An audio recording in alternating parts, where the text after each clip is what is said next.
Hello everyone, so today I'm going to be doing my thoughts on every single Lala-Oopsie video. I recently saw a video by Two Dream, I believe they're called, and I don't know this for sure, but they looked like twins, who used to like Lala-Oopsie and did a tier list, ranking every single doll, at least the large ones, in a tier list. And while I considered doing the same, I realized that if I were to do a tier list, they would all be like S and A tier, because I have a very hard time diminishing the girls I love. So I just figured like, okay, I'm gonna go over them all one by one and like give my thoughts on every single one, because I have a lot to say about most of these girls. Like some of them, like I could like say like, you know, maybe a paragraph about, and some of them I can give you an essay on just the one. So yeah, so I was just looking through the pictures on the wiki, and this video is actually only going to be covering the large dolls. I believe there's like, let's see, it says 82 standard core large dolls, and I believe if you count also like the Color Me dolls and the Bubbly Mermaids and like Whirly Stretchy Locks, Trust, Twist and Braid, it's about 90 of them. So yeah, I will probably do another video similar to this, but like covering all the minis that didn't get their time in the sun, because there's like a lot of mini characters that like just never got made into large dolls. So yeah, so this is probably going to be like a separate video. I don't want to go over every single one, like both the large ones and the mini ones combined, because that's going to be too long for the girls to pay attention to, but I will do just the large ones at least for this video. So yeah, so this is gonna be like my opinions, of course. If your doll is somebody I talk about, if your favorite doll is somebody I talk about for like 3 seconds and I'm like, she's all right, and then move on, do not be alarmed. There's not a Lala-Oopsie I do not love. There's just some I like less, and that goes for everything. I'm pretty sure everyone has things they like less without actually hating. There's not a Lala-Oopsie I hate or dislike. There's just some I don't like as much. But yeah, so it's gonna be kind of a weird organized video. After this part, it's probably gonna go to like just showing pictures, and also there's like different classes of Lala-Oopsies. Like we have like the main ones, and then as we go deeper into like Lala-Oopsies like history, we get like all these unique characters where like you'll never see a hair mold used twice, and then some of them will even have like molded tops, and some won't even have pets, and then some of them are like minis that were made into large dolls, like literally all of these three. And like, who's another? This one was a mini that was made into a large doll. So if that's the case, I'll be like, well, here's my thoughts on their original look, how they used to look before, or like, I like how they translated this look. And so yeah, blah blah blah. I'm just gonna be basically going over everything, and hopefully I don't miss anyone, and if I do, just let me know. I'm pretty sure I'm gonna get all of them in the bag, but if I miss one or two or a lot, just let me know and I'll be sure to make it up in the next video or something like that. So yeah, let's get into it, starting with Gen 1, which is the original 8 dolls. Starting with Lala-Oopsie number 1, we have Pillow Featherbed, and this one is so cute. All of them are so cute, but this one in particular, she's literally the baby of Lala-Oopsie land. Like, she can do no wrong. She's always sleeping. She always has her jammies on. She's just like so baby. Like if you watch like the show or any of the movies that she's in, like she's just always has like, she's so soft spoken, and her heart is gold, and her dreams are big, and she'll do nothing but sleep all day. Her house is so cute. It's literally made up of cookies, and that she has a pet sheep. She has a pet sheep, which I like that they did that. Like in the beginning of Lala-Oopsie, towards the end, not so much, but especially towards the beginning, they like really thought like, what kind of pet would a girl like this have? And a sheep is so smart for a girl whose thing is to sleep, because counting sheep, duh. And she's the only character I think ever that does not have shoes.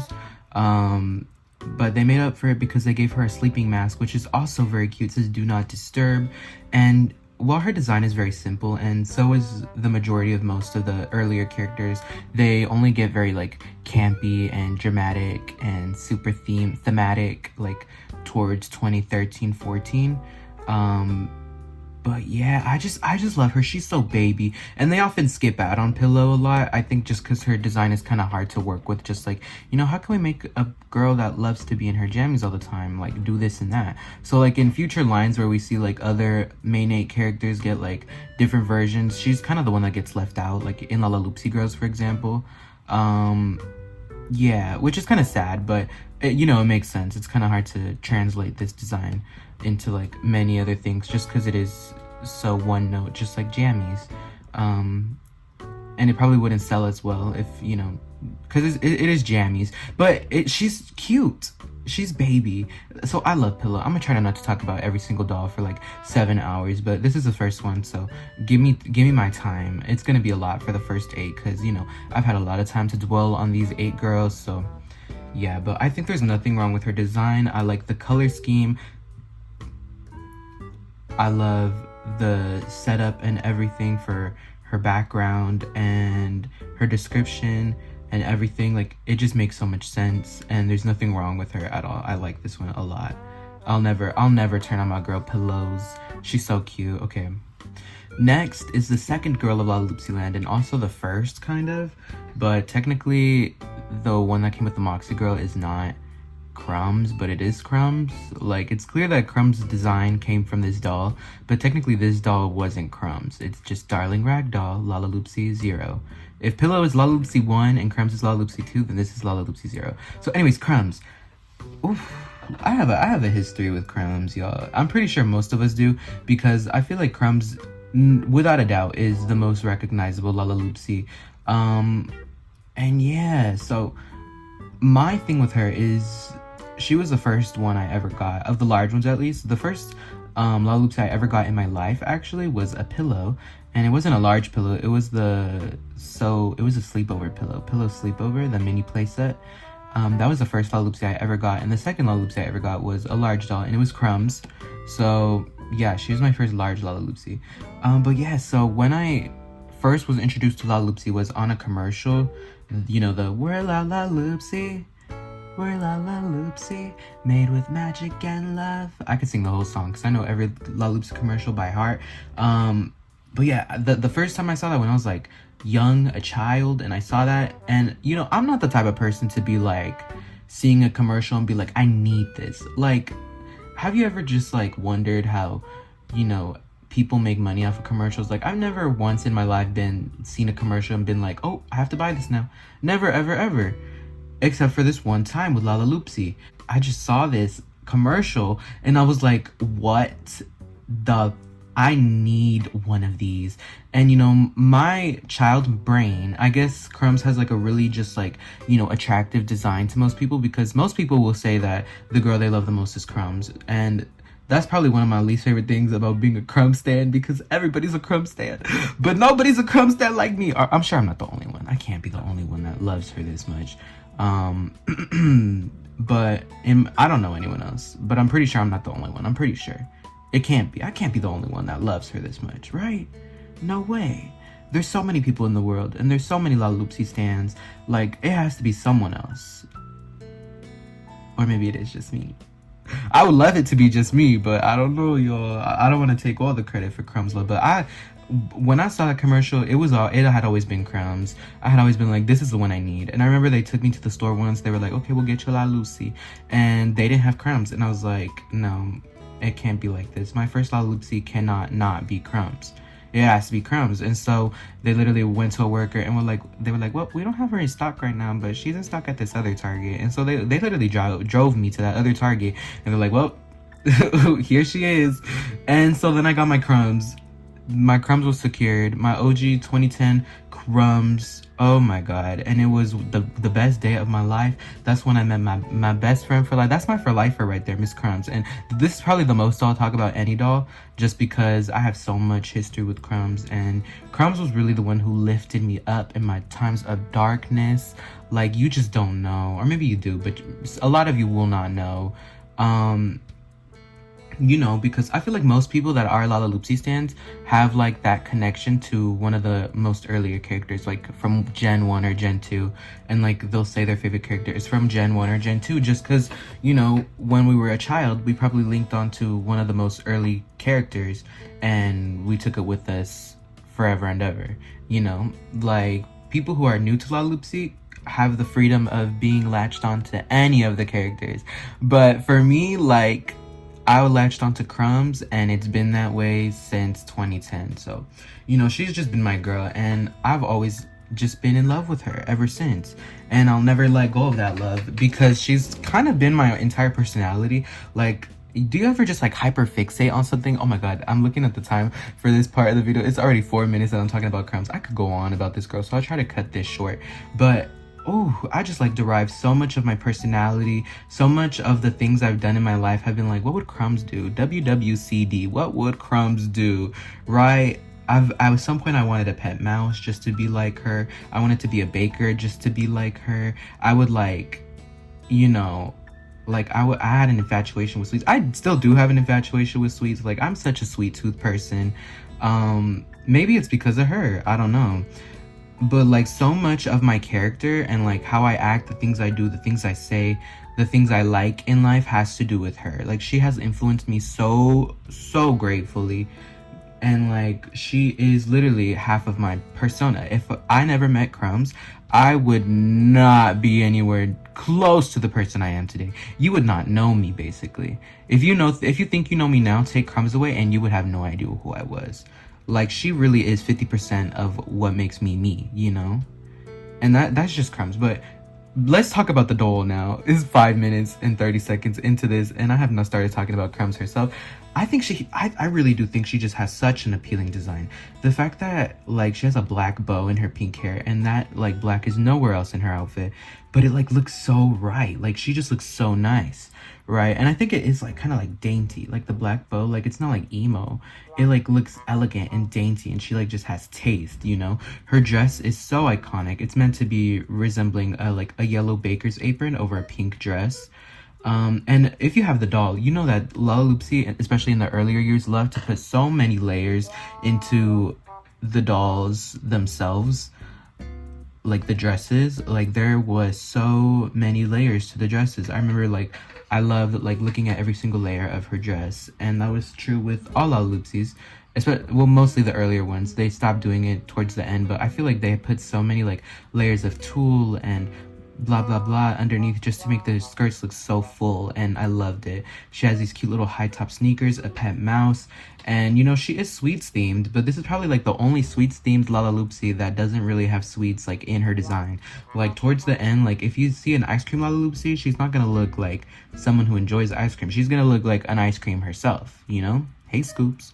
But yeah, so Crumbs really just has a great design. Reeled me in, locked me in, locked a lot of people in. This is the most recognizable Lala-Oopsy. It's her and Jewel, but especially Crumbs, just because this is a fan favorite right here. And she's my favorite too, so, you know. What's up, y'all? Anyways, enough about Crumbs. Oh, wait. December 4th, Song from a Baker's Apron. Very, very cute. I feel like, and I love how soft-spoken her character is in the movies, right? Like, she just, like, not as soft-spoken as Pillow, but she's kind of, like, the most responsible there. She's the most organized. She, like, has her shit in order. Like, she's, like, the least likely to be in trouble because of she's dumb. She's not. She's not dumb. She's a loon, that's for sure. She's a whole loon. All Lala-Oopsies are loony as fuck, but Crumbs, like, has her shit together. So that's another thing I like about her. And that's probably, like, the one thing that I did not take with me in my personality, is that. Anyways, talking way too much about Crumbs. This is probably the most I'll talk about any doll, and it's already like 8 minutes of me talking about just her. So this could go on for so much longer, and I'm just gonna cut it right here before it goes anywhere else. Next, we have Mittens, Fluff, and Stuff. Now, this girl is notorious for being the talk of the town. Back when Lala-Oopsy first dropped, she was the one that everyone had to have. She was nowhere to be found in stores because she was getting bought up. This was like the #1 Christmas present to have in life. Everybody wanted Mittens, Fluff, and Stuff. And you know, it was shortages on Mittens Fluff and stuff.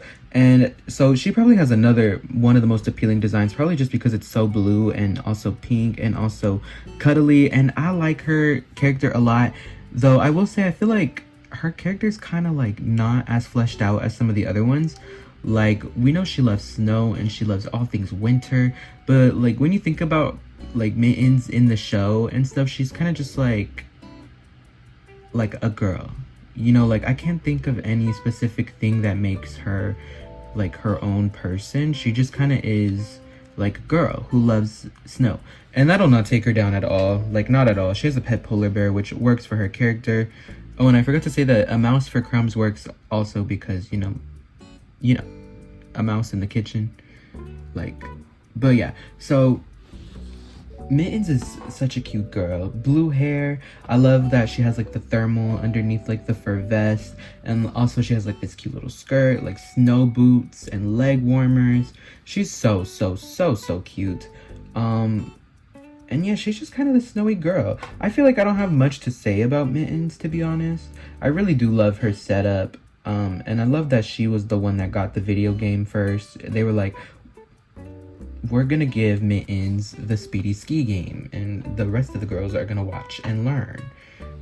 But yeah, she has like literally, I don't know what it is actually, but there's something climbing her mountain or like hiding behind the mountain. It's some sort of being. It might be like a yeti or an abominable snowman, something of this sort. But it's good to know that what are they called? Cryptids do exist in Lala-Oopsy land. And oh, if you want me to talk about cryptids in Lala-Oopsy land, that is something else. That's a whole nother video, because there is actually a good handful of cryptids in Lala-Oopsy land. If you don't know what a cryptid is, it's basically like a creature or an animal that like has, you know, been seen by people. Like, people have claimed to like have seen this creature, like for example Bigfoot, you know, but there's no like pictures of it, or like no one has like caught documentation of it, right? And basically Lala-Oopsy land has so many of those for whatever reason. I don't know why, but they were just like, well, we're gonna add a bunch of these in Lala-Oopsy land. So and it's the fact that they like never speak on them ever again. Like, they'll just put them in a picture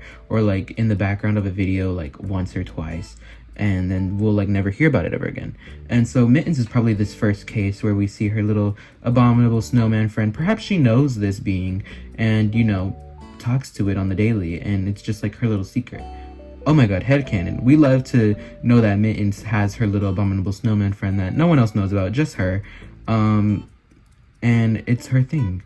And also, her house is very cute. She has her little chocolate covered pretzel. She has marshmallows. It's made out of like a thermal sweater. And yeah, she's a very cute character. I mainly like her character in Lala-Oopsy Girls, the movie.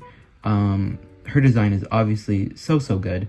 But yeah, I feel like her character is most fleshed out in the Lala-Oopsy Girls movie. She just has more of a like a, you know, something to get behind. There's more like something more graspable there, besides just like, well, she's a snow girl. She's actually like, you know, zen and cute and calm and cures people with hot cocoa. Like, that's her thing in Lala-Oopsy Girls. I feel like they did her right in Lala-Oopsy Girls, and her design is cute. But this is not about Lala-Oopsy Girls. This is about Mittens, Fluff, and stuff regular. So, yep. Moving on.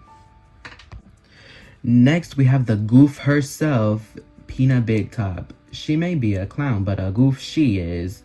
Oh, okay, so Peanut Big Top is very cute. Peanut probably has one of the strongest designs of the main 8. And I'll say that probably about every single girl in the main 8. But I feel like her just is, like, her whole, like, look. It just is so, like, great to look at. Like, the distribution of colors and, like, just, like, oh my god, I can't even find the words. But there's just, like, it's, like, a perfect design. The colors are fun. The color scheme is fun. The silhouette is grand and cute. Her house is so cute. It's meant to look like a popcorn box almost. And it has like flags and glitter. She's our little circus act. She's our performer girl. And in her poster, I love that you can see Spot and Bea in the hot air balloon. It's so cute. She has a pet elephant, which makes so much sense for her because, you know, elephants, especially this one with the top hat, is like something that you see in a circus. So she's our little circus performer. She was sewn from a clown's costume.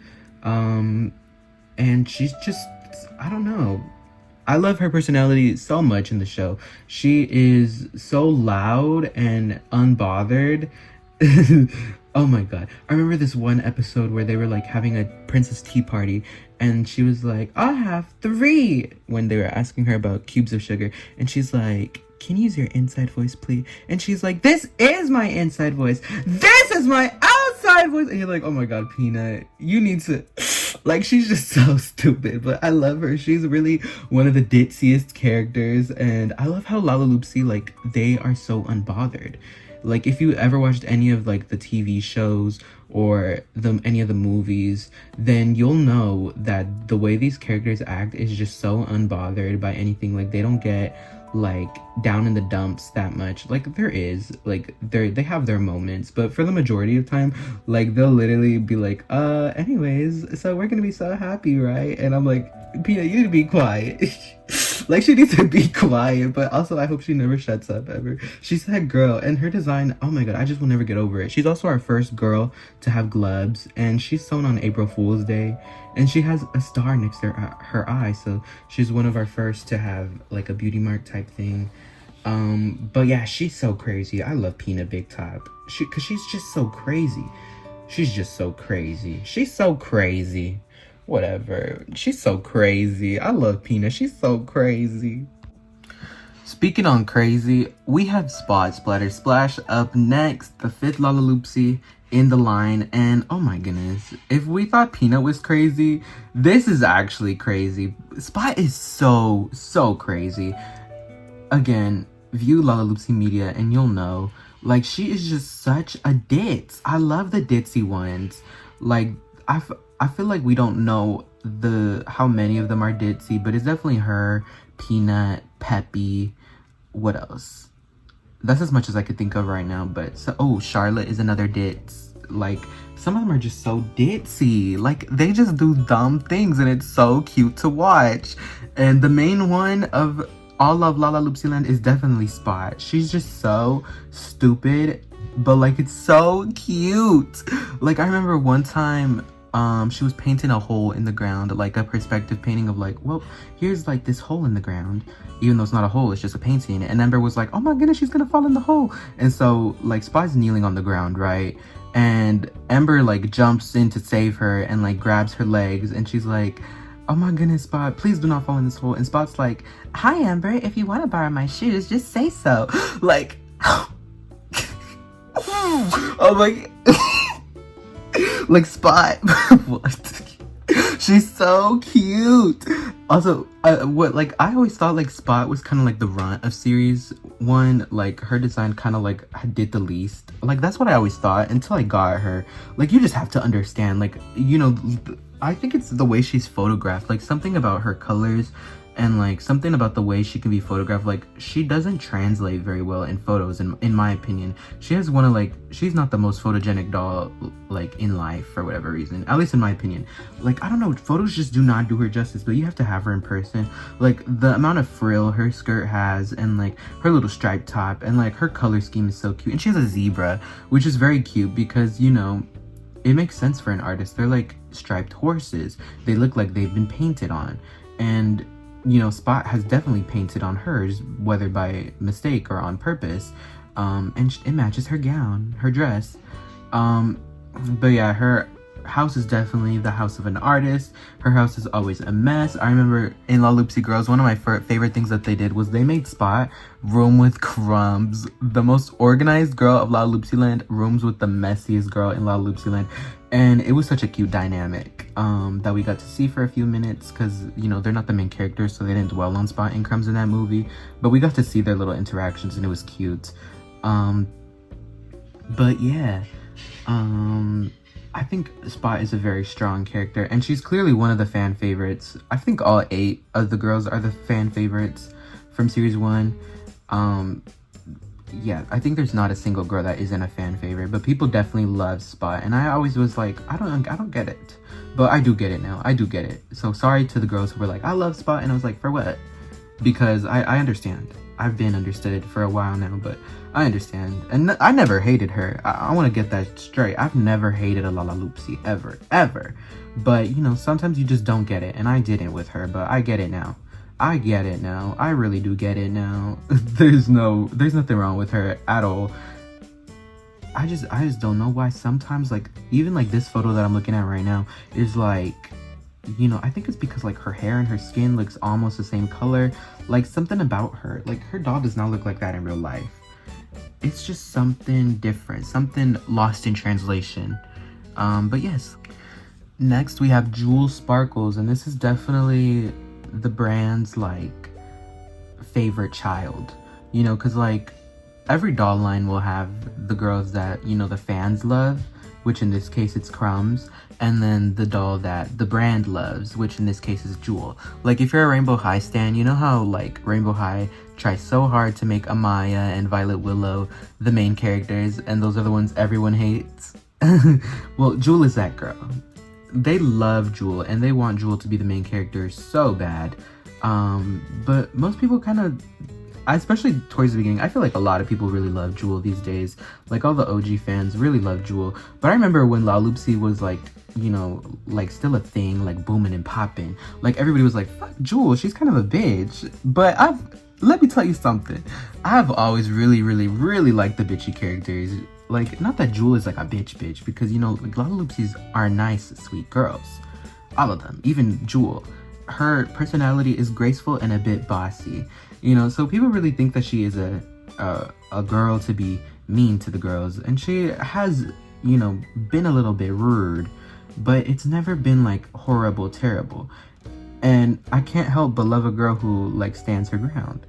Plus her design is so beautiful. One thing about me, I love princesses. She has such a beautiful house, like the quilted, like, I don't even know what it's called. Is it just called quilted material? But it's like pillowy and princessy, and there's jewels everywhere. Her clouds are raining jewels, and her stream has jewels going through it. And she has a bridge with tassels and pearls and lined in gold, a path straight to her home.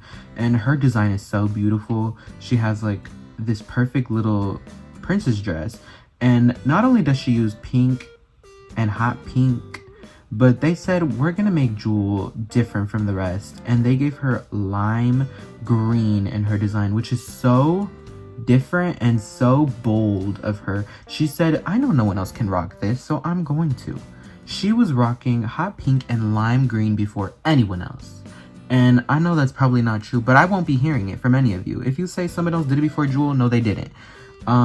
Jewel was the first of her kind to be doing something like that. She has a beauty mark, which is perfect. She has a cat, which is perfect for a princess. And I love that she has this little like white piece on her outfit with like the 2 black buttons. It just makes it so much more daintier. Sometimes just like a little hint of black. It's the same thing with Crumbs in her bow. Like just a hint of black in an outfit is so dainty, and it doesn't come across as edgy or emo. It just comes across as dainty and elegant. Do you understand what I'm saying? I don't know. Like in Alice in Wonderland, you know how like Alice has like a black bow, but it's not like emo. It's more like dainty and like perfect, you know?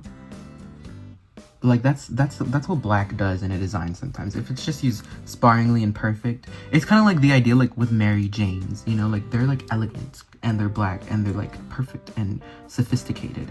Like that's what that gives. But yeah, so she has like cute little pink Mary Janes with bows on them, and she's done nothing wrong for the girls. Absolutely nothing wrong. But yeah, I love her in the show. She's kind of weird in the Netflix adaptation. She's just a little bit more mean than usual, whereas I feel like the other, like OG Jewel, was so much more understanding and sweethearted, despite wanting things her way all the time. You know, like Netflix Jewel is so, my way or the highway, bitch. And I'm like, oh wow, okay. And also apparently Jewel likes Fender Bender in the Netflix series, which I feel like that would not slide in as for OG Jewel's like taste. Like, cause she's a princess and she likes this boy that gets down and dirty and covered in grease and oil and working with machinery and stuff like this. Like, it just doesn't make sense in my head. So I don't know why they did that in the Netflix series. It was kind of cute, but it was also like, yeah, this doesn't really make sense. But I mean, like, opposites attract, so you never know. Anyways, moving on to Starlight. Starlight, I'm gonna be so honest, I feel like her design of the main 8 is just a little bit underwhelming, just a little bit. But she's still a really fun doll to have just because her dress is so metallic, and it is very it's a Lolita gown. Like, this is so Lolita and cutesy. And her thing is supposed to be that she's obsessed with the stars, but I feel like out of all the characters in the first line, like, her design has the least to do with what she likes. Like, it's a good design, it's very cute, but I feel like if you look at Jewel, like, you could tell she's a princess. If you look at Bea, you could tell she's a schoolgirl. If you look at Peanut and Spot, you could tell that they're a clown and an artist. But if you look at Dot, well, you probably won't be able to tell that she's an astronaut or that she aspires to be, or that she has her heart in the stars, because they didn't really give her stars at all, or like, I don't know. But I get that she's just like a star enthusiast, which is what the majority of like the earlier characters are. They're not really meant to be like, I'm specifically this. They're just kind of meant to be like, well, I'm a girl that enjoys this. You know, they're meant to be just like us, but they're meant to have certain aspirations. So I'm not mad at her for not dressing like super spacey, but I feel like you definitely, of all the 8 characters, she's the least, you know, thematic. But that doesn't take her down at all. She's, I think, one of our only dark-skinned Lala-Oopsies, because we have, you know, our fair-skinned dolls like Pillow and Jewel, and then we have our, like, you know, medium-skinned but also pretty fair, like Crumbs, Peanut, Bea Spells-a-Lot. And then we have our tan-skinned dolls, like Mittens and Spot. And then we have our dark-skinned gal, Starlight. And I think the only other dark-skinned character like this is Swirly Figure 8 and Penny Dots and Blots. And if we look into Dot, we realize that she's the only one that gets done dirty. Usually her and Pillow. But, like, you know, Pillow is still, like, brought up in so many places. Like, they gave Dot one mini Lala-Oopsy ever. Ever. It wasn't until the Netflix series that we would see Dot get a mini again. That's 7 motherfucking years later. That is crazy. And it would be like, you know, Crumbs has, like, 18 different variations of minis. Bea has, like, at least 7. Peanut has, like, 10. Pillow has, like, 5. Like, Spot has like 14, Jewel has like 37, and Dot has 1. And Dot, for the longest time, until the 2021 re-release, did not have a Lala-Oopsy Little, did not get a Lala-Oopsy Babies, was shown in the Lala-Oopsy Girls movie, but did not get a doll. She just had her design. They were like, well, design Dot. And they did, and then she did not get put out. So Dot has been the most done dirty ever, and at least they tied up some loose ends in 2021, because they knew that they did her dirty. They've knew. They've always had that guilt on their shoulder, being like, we're doing Dot so dirty, y'all. And so in 2021, they made it up to her. They gave her Comet Starlight, which I could not be more grateful for, but it really was colorism, and you know it. And as much as I love Lala-Oopsy, I love Lala-Oopsy to the moon and back. There is nothing I wouldn't do for Lala-Oopsy. Lala-Oopsy is my number one, my day one, will always be my number one, right? But definitely the worst thing Lala-Oopsy had in life was colorism. And that's an entirely different topic, so I won't get into it right here, right now. It'll probably have to be another video. But colorism is Lala-Oopsy's biggest flaw in their doll line. There wasn't enough dark-skinned girls. And the few dark-skinned girls that we did get, you know, like Swirly Figure 8 and Starlight, were done dirty. And then they gave us Penny Dots and Blots, not even as a regular doll, as a fabric doll. And that's all we'll ever see of her. So 3, 4, 5, if you count the littles, 5 dark-skinned characters out of almost 300 Lala-Oopsy characters. Absolutely foul. Absolutely foul. But enough about the colorism of Lala-Oopsy. Dot did so much for us. Like, again, I don't know how they did it back then, but she just has such a beautiful design to look at. Like, I think it's like all the red in like specific places, like the yellow hair, the gleamy outfit, the light pink shoes, and she has a pet bird, which isn't necessarily spacey in my opinion, but it's like, you know, birds take the skies, and that's where her eyes are always at, especially during the night. And her poster is very cute. She has like a tinfoil house with telescopes and all these like spacey parts. So she definitely is living her dream despite not looking it. But she did go to the moon once. She's the only Laloopsy that's been to the moon, even though she didn't really go. But we're not telling Dot that. If we're telling Dot, we're not telling Dot that she didn't actually go to the moon. She is so happy knowing that she went to the moon. She could not be more happy. She feels so accomplished in life. If you're gonna be that bitch that tells Dot that she didn't actually go to the moon, you're not safe. You need to run and hide, because I will be murdering you before you can do that. We're not telling Dot that she didn't go to the moon. Her friends did so much work getting all that Swiss cheese. If you don't know, Swiss is cheddar and Swiss, which is what the Laloopsy moon is made out of. It's made of Swiss. And she went to the moon. She did. She went to the moon. So we are never telling Dot that she didn't go to the moon, because she did. Dot went to the moon, and that's on period. That's it. That's the end of the discussion. Dot, did you go to the moon? Yes, she did. Dot went to the moon, everyone. I don't care if she didn't, because she did. That's all that has to be said about that. Anyways, Dot's a 10 out of 10. We're moving on to Bea.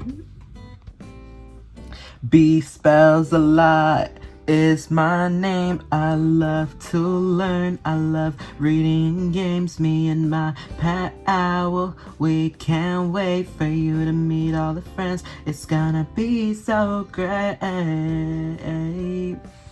Lala-Oopsy land. Okay, Bea is very, very cute. Once again, probably, actually, you know how I was like, Pillow and Dot were done the most dirty? I feel like she wasn't necessarily done dirty. Laloopsy didn't do her dirty. I just feel like most people, like, of the main 8, Bea's probably the least amount of people's favorite of the main 8. Because people love Pillow and people love Dot, but I feel like I don't really hear people loving Bea.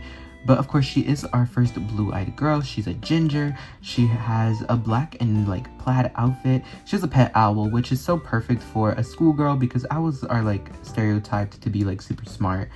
And maybe it's not a stereotype. Maybe they actually just are smart. I don't know why, but you always see like owls wearing like, you know, graduation caps and like wearing big glasses.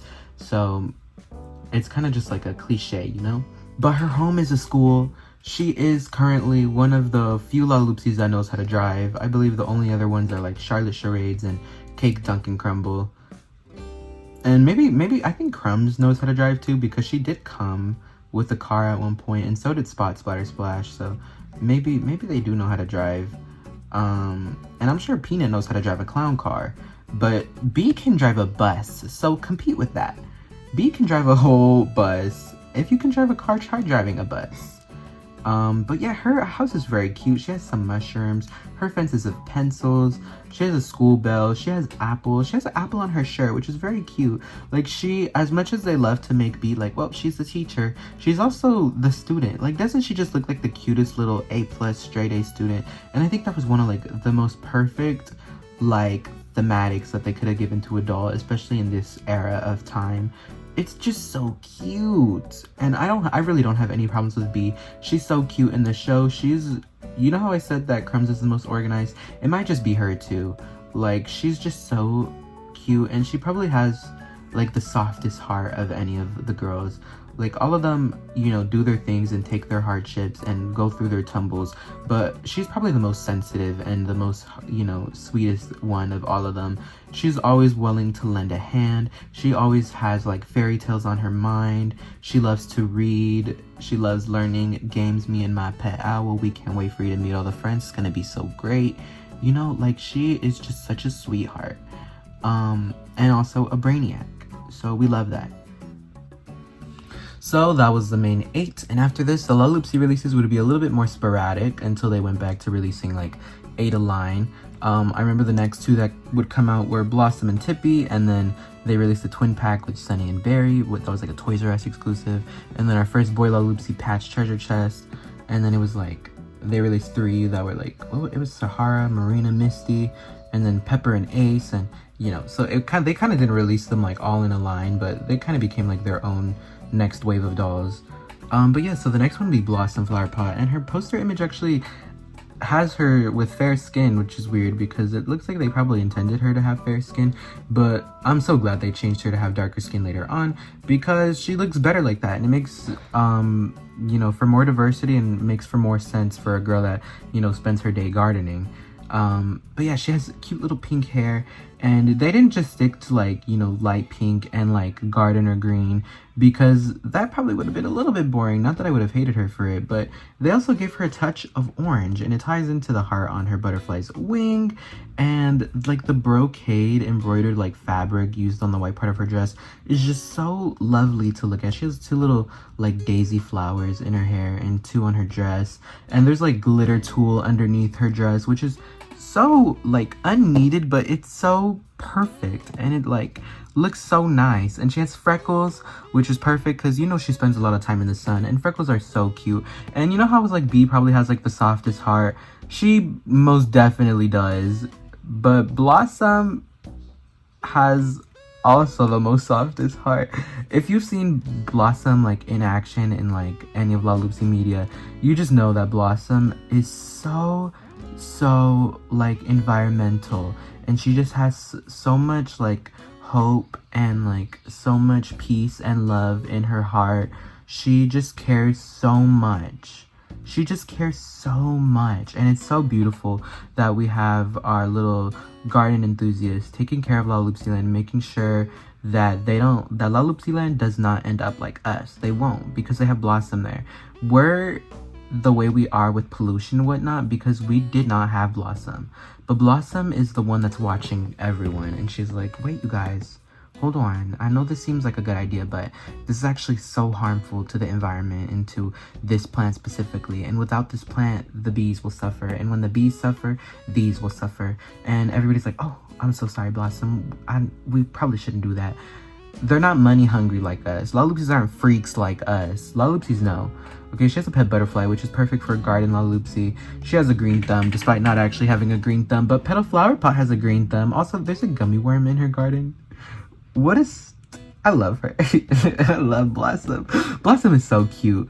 So yeah, it's okay to like leave Laloopsy Land if you're, you know, not as attached to Laloopsy Land anymore. If you're like, you know, growing up, because you know, not everyone can be like as obsessed as I am like the entire time.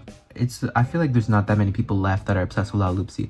So if you're like, you know, moving out and you're done with Laloopsy for this era of your life, you can be rest assured that Laloopsy is left in great hands, because Blossom is still a resident there, and she is taking care of everyone and everything and all the animals and everything. She is looking out for everyone. She truly has a heart of gold.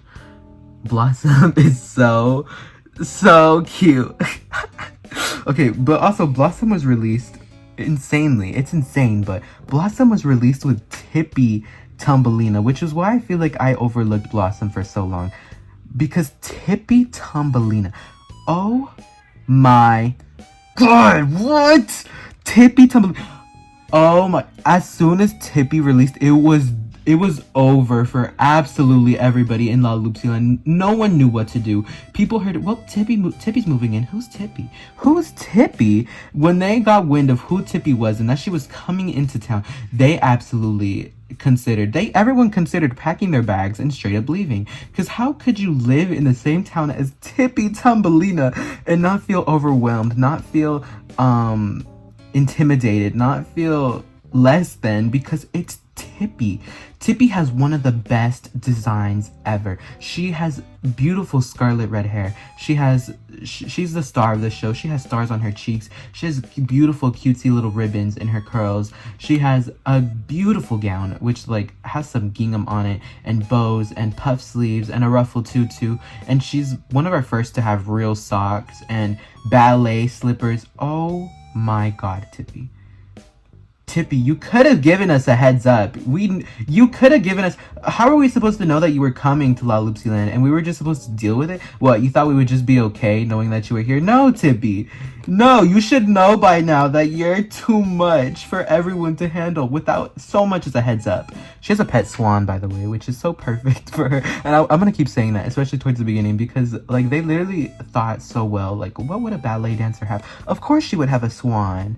I mean, look at Duchess Swan. She's also a ballet dancer. Like, Swan Lake is so perfect. And having a swan as a pet is so perfect for a ballet dancer. And she's our first Lala-Oopsy ballerina. We would get a few more in the future, including her younger sister. But she was truly one of the first, and she's show-stopping, and she does so much. It's embarrassing how much other Lala-Oopsies flop. I'm gonna throw a little bit of shade, but some Lala-Oopsies just really do flop a little bit. And Tippy left no crumbs. She left nothing to be desired. She left nothing to the imagination. She brought it all. She brought it all. And that's why I really am so sorry to Blossom, because I really did overlook Blossom. But it's because Tippy was right motherfucking next to her. And how could you not put all your hopes and dreams and attention into Tippy motherfucking Tumblina? Because she's Tippy motherfucking Tumblina. What? No.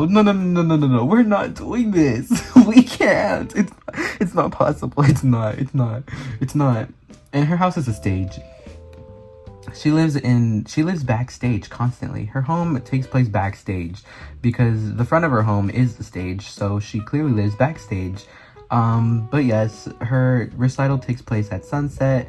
Her path is made out of tickets that say Adamant 1. Her life is a constant show, and she's never one to falter. But I will say, in the show, she's nothing like I'm making her out to be. Like, I'm making her out to be like this whole like personality and this whole diva, but she really isn't. She really is so humble, which is something I love about her in the show. She like in the, even as a Lala-Oopsy girl, because we see her like as a regular like child. I feel like the Lala-Oopsies are probably like what, 9, 10 years old, 11, at most 12 years old. So yeah, like 9 to 12 years old.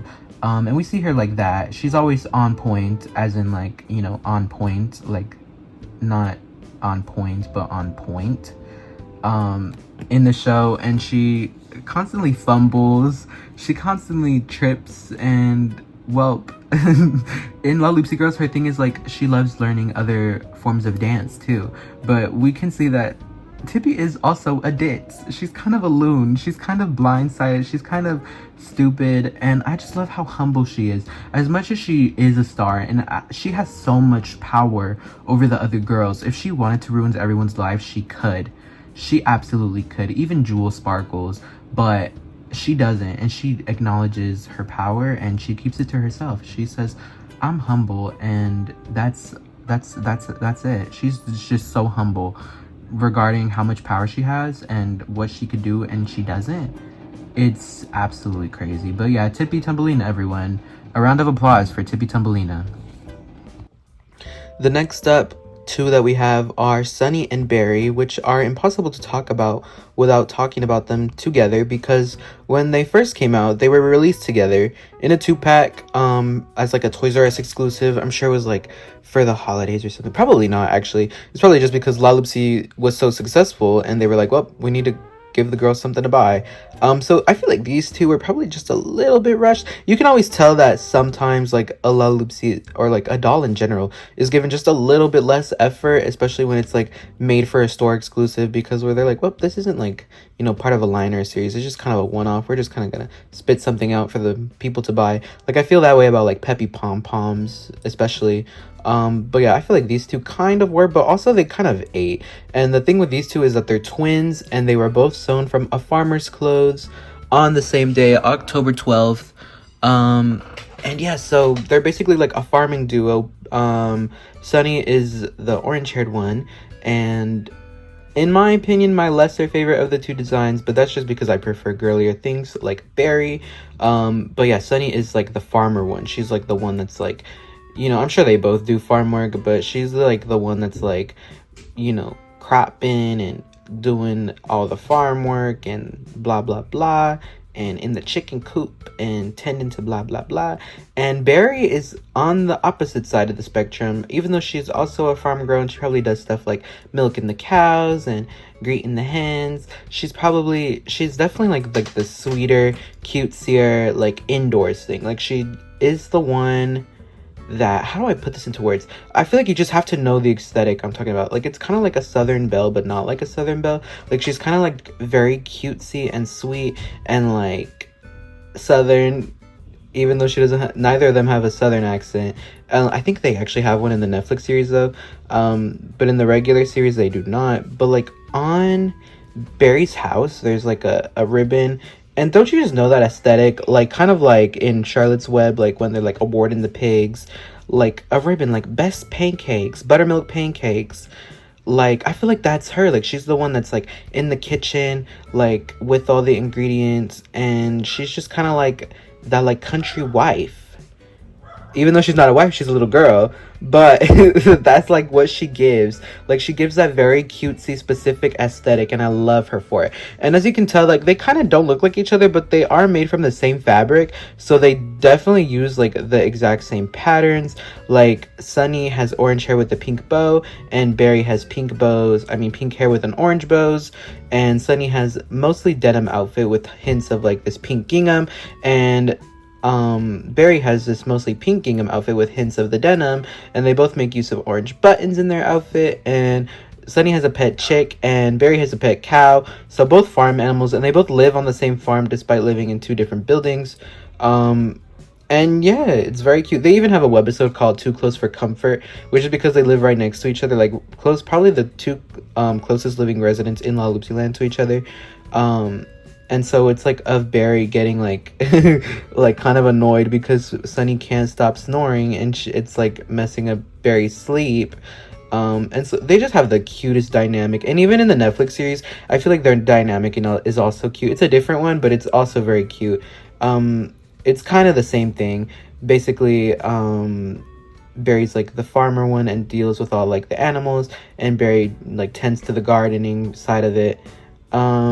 Also, I just noticed another cryptid in Berry's poster, so I don't know what that is, but it's clear that there's lots of other things in Laloopsy land that we don't know about. Yeah. Oh, and duh, Berry jars and jam. Her thing is jam, so she's definitely like the more food-oriented one, and the pancake-oriented one, and Sunny's like the egg-oriented one. So they're very like the breakfast duo. Like, they love breakfast, I guess. But they're just so cute. And I do have them on the way. I actually bought these two. So far I have all 8 of the main ones, and then I do have Blossom, and then I have Tippy on the way. Tippy, Sunny, and Berry are on the way. So yeah, because they're on Aliexpress right now. I'll put the link in the bio for you guys. Because they are on Aliexpress for like $30 each, which is crazy. Because I feel like they retailed for like what, $25 each. Sunny and Berry would go on to be released individually, but they first were released together in a 2-pack that was a Toys R Us exclusive. But yeah, I love these two so much. I could never, if you have Sunny, you have to have Berry, and if you have Berry, you have to have Sunny. If you're the type that, if you could separate these two, you can't, because you can't. There's no way. I won't allow for it. They have to be together. It's the only way. They only work together. But yes, my favorite is Berry, just because she's the pink one, and I'm biased, so forgive me. And also, I feel like she would get along really well with Crumbs, don't you think? But Sunny is also cute. I'm not gonna put one above the other, even though I just did. I love them so much, both. Next is our first boy Laloopsy, and he was actually my second large Laloopsy.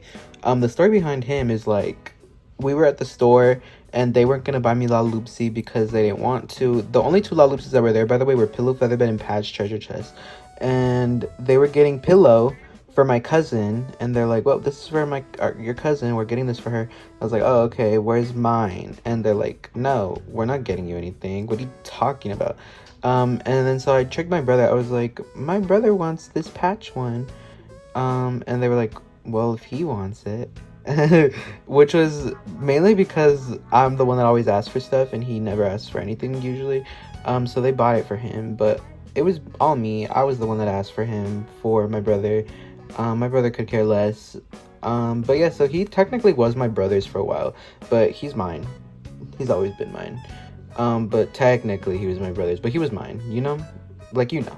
Anyways, he's very cute. For the boy characters, they are a little bit underwhelming, I'm not gonna lie. So I'm not gonna fault them too hard because, you know, boys are less fun to do things with. Oh my god, that sounded weird. But you know what I meant. Like, they're less fun to design, and you can be... Not to say that boys can't do certain things, but like, I feel like if you want them to look super masculine, you can't be as creative and incorporate all these super, you know, cutesy, fun things to look at without, you know, straying too far from masculinity. Which is the point of having a boy doll. I feel like if you have so many girl dolls and you're gonna put out one boy doll, like, I feel like it kind of has to be a masculine one, you know. Not that it has to. I'm not trying to start anything, y'all. I'm one of the least masculine guys out there, but like, you know, it's a good difference to have between all the femininity and then we have a masculinity. Yeah. So Patch Treasure Chest, his design is very cute, though I feel like he is not what a pirate would dress up like. He just kind of is like a boy that probably is into pirates, which is very cute. He lives in a treasure chest. And remember how I said Spot was probably the messiest resident of Lala-Oopsy Land? It's Patch. It's Patch. His personality, like, you know how they usually like say something like Jules is like graceful and a bit bossy. His is literally a pat rack. He's a hoarder. If you've seen the webisodes, he's a hoarder. He literally keeps things in his home that he doesn't. He has piles. He organizes his shit like boots without a pair, and it's just a pile of all of them. It's crazy. And I remember there's this, I'm sure a lot of people have seen it because it's on YouTube. There's this one where he like sees Sandy starfish, and she's like, "What's good, Patch?" And he's like, "Hey, Sandy, I'm looking for treasure."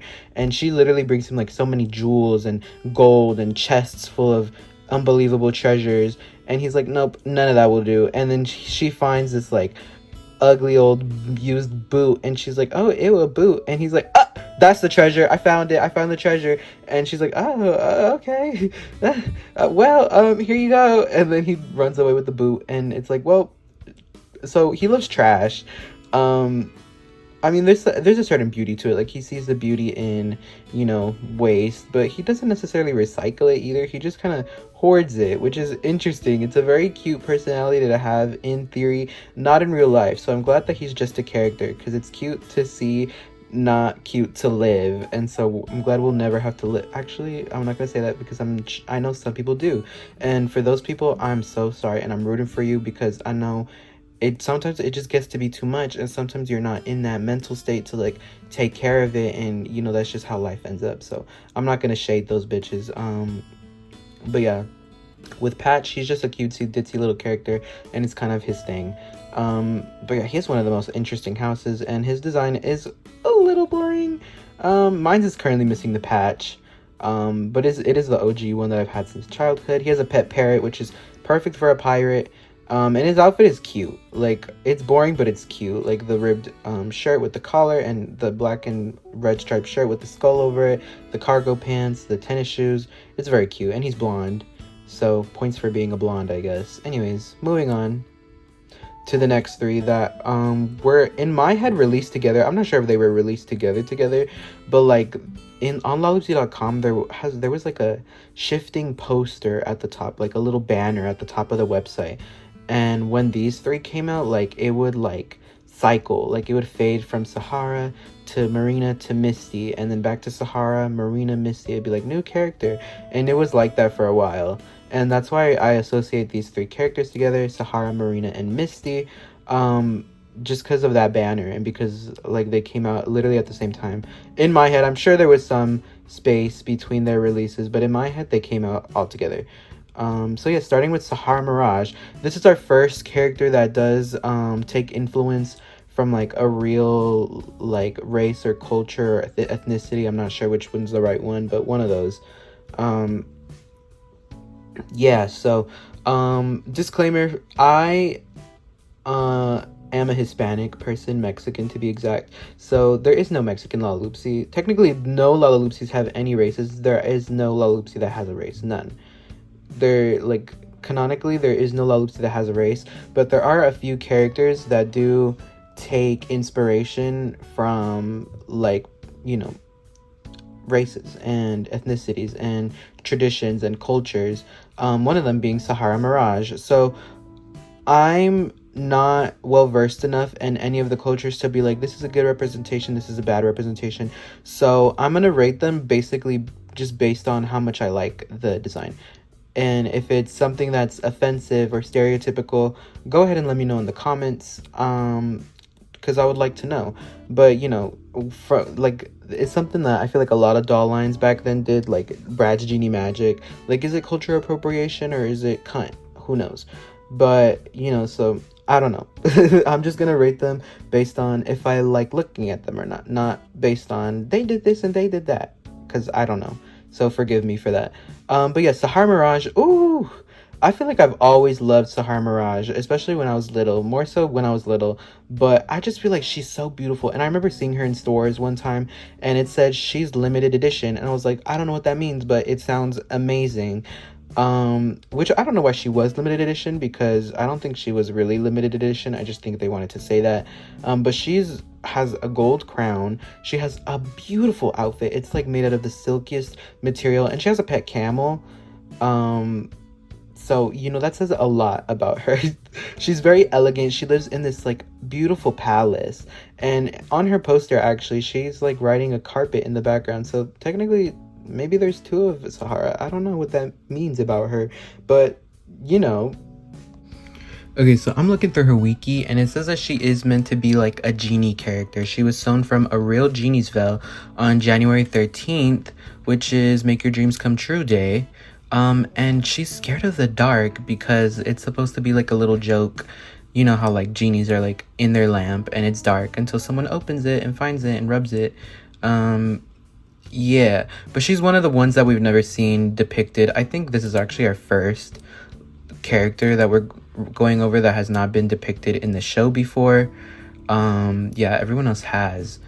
So yeah, she's never been depicted ever in life for whatever reason, not sure why, because she's such a beautiful character. I've always loved her doll. It's crazy. I just feel like she has such a nice design, and her fabrics are so beautiful to look at, and she's just such an like, she also has unique shoes. I remember they were reused for Charm 7 Carat.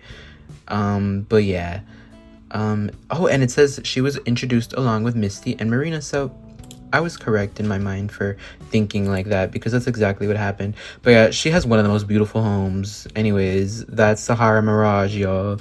You'll never meet a girl like her unless you meet a girl like her, if you know what I'm saying. All right. Next up, we have Marina. Oh my god. I just got Marina. Actually, I literally just bought her. She just came not too long ago, and I bought one with wrist stains on Mercari, because there's actually two versions of Mercari. I'll put up some pictures. I mean, there's actually two versions of Marina, and I'll put up some pictures. There's like a version with like a frumpy, loose-fitting, deep collarline dress, and there's one with like a really tight, snatched, perfectly, beautifully ruffled skirt and bodacious bow. Like, there's just two kinds you can get, and I'm not sure what the timing is, like if she was originally frumpy and they like fixed it, or if she was originally like snatched and then they kind of like gave up after a while.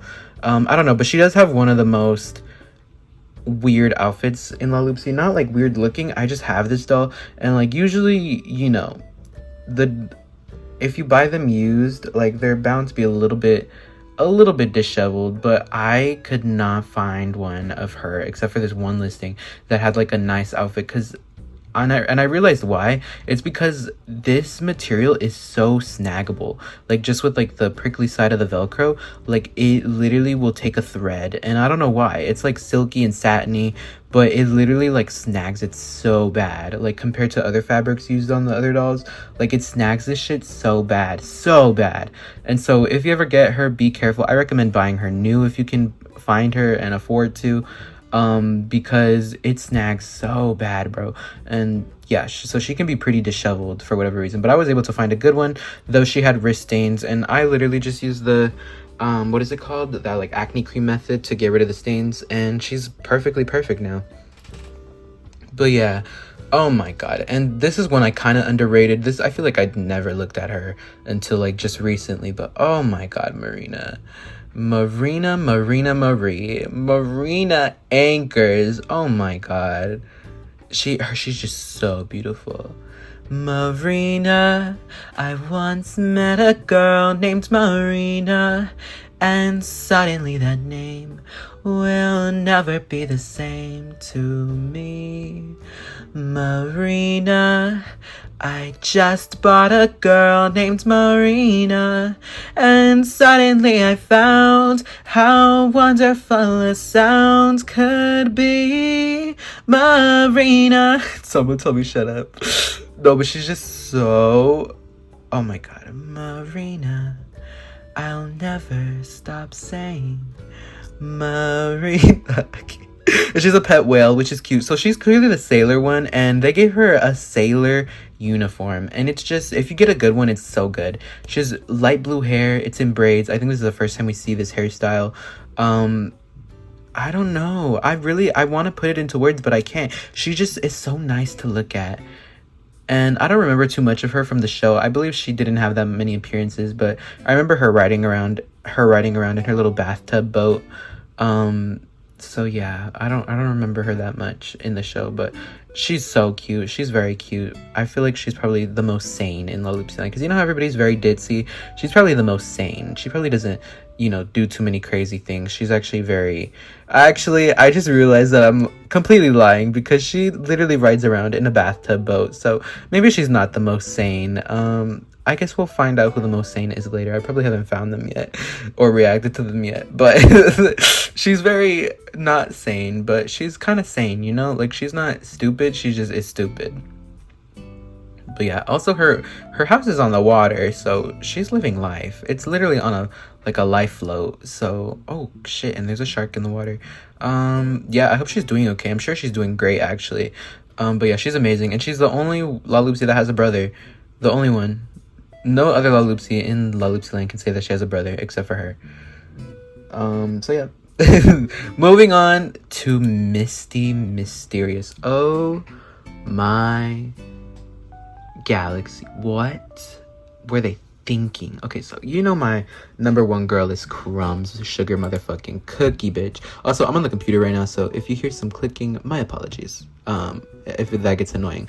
But Misty motherfucking Mysterious. So my top 10s are probably like Crumbs, Tippy, but Misty, oh my god, I have no idea like why, even because she's not meant to be like a beautiful glamorous girl. Like Tippy, she's meant to be like the star of the show, and oh wait, but Misty is a magician, so perhaps that's also why. Maybe it's just you got to be the star of the show, but Peanut's the star of the show, so why am I not like you literally fainting over Peanut, you know? But like Misty, oh my god, Misty Mysterious, I once met... I'm not gonna do that again, but Misty Mysterious, hold on.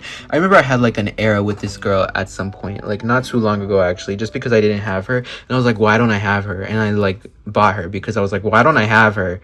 I'm crying because I don't have her. Misty, okay, so this is something I do for like doll lines for whatever reason, but like I always have like a girlfriend in the doll line, you know, like just the one that like if it was like something that I got to choose from, like if I was in the universe with them and you know of their caliber, like which one would I be in a relationship with?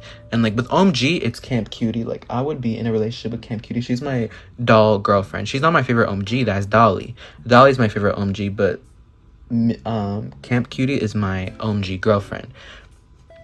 Now these are childs, so I don't mean it literally, but like Crumbs is my favorite, but Misty, if it was applicable, she would be my Laloopsy girlfriend. Like that would be the one for me. I don't know why. She's just so... Oh, I don't know why. I just like look at her design, and doesn't she just look like the baddest bitch? Like I think it's probably because of the heart by her cheek, the pink skirt. Also in her like poster photo, she has gloves. It's such a crime, but they didn't give the real doll gloves. I don't know why. They were so mean to us. They said no gloves for you, Misty. They even have her hands behind her back in one of the stock photos. It's crazy. She has a pet bunny, which makes so much sense for a magician, because you know you pull the bunny out the hat, and her house in the background is very like haunted house-esque almost. It kind of like looks like it could be a haunted house. But she does tricks. She does magic tricks. One of my favorite episodes concerns her. It's where like Jewel has like a tea party to plan or something like that, and Forrest is like tapping trees that are like only available on this day of the year, and like they provide a special kind of sap or something like that. And so like they both have things to do in a hurry of that day specifically. And Misty Mysterious is like, Forrest, Jewel, I need your help with this magic trick. And she puts their hands in a box, and she's like bippity boppity boo, and then it like gets their hands stuck, and she's like, you guys are stuck together now. And they're like, cool, now make us unstuck. And she's like, oh, Anyways, I'm gonna go look for instructions on how to do that. You guys carry on. And the episode concerns her trying to figure out how to get them unstuck, and Jewel trying to plan her party while being stuck to Forrest, who's trying to tap his trees on two very opposite sides of Laloopsy land, and also Crumbs, who's like trying to like make pretzels, which is cute. So that's one of my favorite Laloopsy episodes ever. But yes, Misty has a beautiful design. She has a tailcoat. She has these cute little white and black like performance shoes, a pink bow in her blonde hair, a heart by her cheek. She looks so amazing with gloves. I believe the mini also has gloves. I don't know why they did not give the big dog gloves. I'll never understand it. She deserved gloves so hard. But yeah, she's just one of the prettiest Laloopsy girls. Like, she just, like, you know that witch, if you ever watch Kiki's Delivery Service, you know that, like, one sassy little witch that's, like, that Kiki meets on her way to the big city, and she's just like so perfect and sassy, and she knows it, and she knows that she's beautiful, and she knows that she's pretty, and she knows that she's better than everyone. That's Misty. That's the vibes I get from Misty. Misty's nothing like that girl, but that's the vibes I get from her.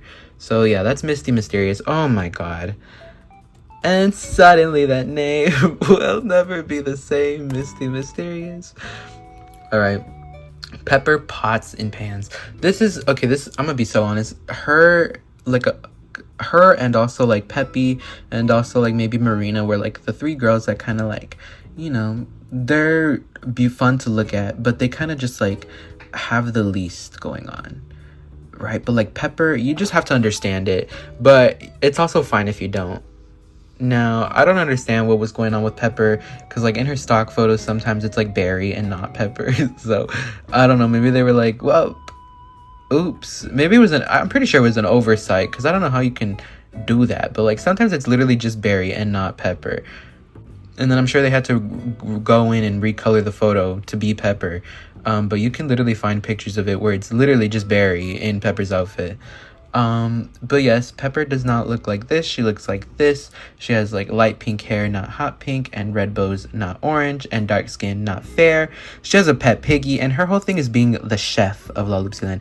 Crumbs is the baker, and she's the chef, and especially and particularly with Italian foods, especially concerning spaghetti and sandwiches for whatever reason. Oh my god, she's so cute, and for whatever reason they gave her a lot of attention. She got like 3 different minis, and she was the conductor of the train pet parade thing, but then we never saw her again past that. She was the one who provided the twists for Dot's moon mission, and yeah, so she's kind of a very influential character in the Laloopsy land, but I feel like a lot of people overlook her, and I definitely did too. But she's a very fun doll to have. I remember she was a Laloopsy that I saw in person, because we didn't go to the store that often, y'all. I didn't get to see that many Laloopsies in person, if I'm being so honest, but she was one of the ones I did get to see in person, along with Misty on the couch. They were both there together. And yeah, her design just kind of falls short somewhere. I feel like it doesn't necessarily look like an outfit of a cook or of a chef. It just is a little lost somewhere. I feel like there's something that's missing here. Maybe she needed like an apron. I mean, like, I feel like it kind of looks like an apron within itself, but I feel like it needed like an actual like something that looked like an apron covering a dress. I don't know. There's something missing here, but she's still very, very cute. But I will admit she's one of the lesser characters of the girls. She probably serves some of the least that the Laloopsies are known for serving, you know? But yeah, she was one of the ones I actually got to see in person. I remember, I don't know where we were, but we like went somewhere super far, and we like visited some family members so far away, and I like hated being there. It was like so uncomfortable. I didn't know any of these people. We were like sleeping on the floor. It was so hot out. But then they were like, well, we're going to Target to grab some things, and I was like, freedom, you know, because I don't know, I was too young. I can hardly remember that experience. I just remember I did not like being there. But I was there with some of my cousins, so it was all right, I guess. But I just remember it was kind of like, why are we here? Can we leave now? And we like slept over there. And I didn't know any of those people, and you know, I didn't speak Spanish that well, especially not as a child. So yeah, but they were like, well, we're going to Target, and I'm like, oh my goodness, we're gonna see the light of day in this, oh my god, please. And so we went to Target, and we saw Pepper, and I saw Misty, the Misty that's on the couch, and I saw Pepper. So she's one of the ones I saw in person, because I feel like I didn't see that many on shelves, to be honest. Like, we weren't going to the store that often where I was able to see like all the Laloopsies be on shelves at some point in time. It was like, I know which ones I've seen on shelves, and one of them was Pepper. So Pepper. Yeah, but I feel like her design falls short somewhere. Like, it's kind of like Dot Starlight, where like if you see Dot Starlight, you're not gonna be like, she's the astronaut. With Pepper, you're not gonna be like, well, she's the chef one, she's the one that cooks. It kind of looks like it. Like, I feel like she kind of, like, what if you told me that she is, like, I get it, like, I see it, right? But if you just put this girl in front of me and I know nothing about her, like, she kind of doesn't. I feel like she maybe needs an apron. I know that the dress is meant to look like an apron within itself, but I feel like there needs to be something more there that like translates into like chefery and cookery. I don't know, I kind of don't see it. Maybe she'd deserve like a splotch on her dress, like a red stain. I don't know, like to look like she'd been in the kitchen working hard. Maybe like embroideries of like spoons and forks on like a white apron over the dress, and like basil or something, some pretty like vinery and leaves that you see in like Italian restaurants. I don't know, something about her. But I still love this doll. I just feel like she like serves less than what others have in her past, and so she kind of falls short for being a Lala-Oopsie. But you know, you just have to get it, and I do. So I'm not gonna rag on Pepper, because this girl does a lot. I feel like so many people forget about her, but so many people also forget about what Pepper has done for the girls. So don't forget. If it wasn't for Pepper, Jewel would have never went down that spaghetti slide. Anyways, moving on to Ace Fender Bender. So he's our second boy Lala-Oopsie, and he gave us a different hairstyle. He's the mechanic. So again, the boys kind of fall a little bit short in comparison to the girls, but he has on a very cute mechanic overalls and red little tennis shoes, a white shirt. I feel like it would have been cute if he had like an oil spill on his clothes somewhere, but he does have a little handkerchief coming out of his pocket to look like, I don't know, probably something he wipes himself off with. Maybe he gets oil on him, or maybe it's a hot day out. He has freckles, which is cute. He's a ginger, which is cute. His design is very cute to look at, but it is, you know, just a little bit boring because he's a boy. But he also has a pet monkey, which is very cute because, you know, monkeys are like, actually, I don't know. It makes sense in my head though. Like, I know like monkeys are like think of a monkey and think of like a wrench. Like, doesn't that like go so perfectly together? I don't know. Like, monkeys are like smart, and they like, I don't know. Wait. That's so weird because like in my head this makes sense so much, but like don't monkeys and like toolboxes just go together? Like, doesn't that make sense? Like, aren't monkeys like good with robots and stuff? Like, monkeys can do that kind of thing. Like, they're smart. So like it makes sense that he has a monkey, but I can't think of any other examples of monkeys doing, you know, amazing things like that. So maybe it's all in my head, but I don't know. But he's pretty good. Yeah, I'm not gonna roast him too long or like rag on him too long. He's pretty good, and in the show he's really good too. He does all sorts of things. He creates all sorts of things. He's also kind of a loon just because he dreams so big. He dreams so big, you guys. No one dreams as big as Ace, because he always wants to do like the most amazing adventurous shit and create the most incredible things. And sometimes he does, sometimes he flops. You never know what it's going to be with Ace, but he tries his best, and that's what's important. So we're giving him a pat on the back, and we're dropping him a bag of Teddy Grahams off at the mechanic. So pretend I threw some Teddy Grahams at him and be like, here, Ace, here's a snack for all your hard work. I'll see you tomorrow. Bye, Ace. And he's like, okay. But yeah, he deserves some Teddy Grahams because he's just a good boy, you know? He's very cute and very, you know, nothing wrong with it. It's just his only flaw is his design is kind of boring, but he's a boy, so we'll give him no, you know, shade for that. Anyways, Sir, Battle Scarred, and Lady Still Waiting. These two are another set that you cannot talk about without talking about them together. Oh my god, these are my childhood. I don't know why. It was probably something that had to do with Laloopsy 15, but I was obsessed with these two. Like, I remember wanting them so bad, and I wanted the large dolls, but I told my mom that I wanted them, and she got me the mini dolls. So not that there's anything wrong with that, because I was so happy to have them regardless, but you know, I meant the large dolls, but I'm pretty sure I should have been more specific or something like that. And the only reason why was because back then my dad was a little bit sexist. Not to be like ragging on my dad, this isn't the time for that, but you know, back then he used to be like, you know, he didn't like me playing with, you know, girlier things. He's changed a lot, so it's not like that anymore. And like towards like, you know, a few years past the era I'm talking about, like, he developed so much, and he was raised so traditionally. So the fact that he let me have any in the first place, like Crumbs at all. I'm so grateful he let me have Crumbs, y'all.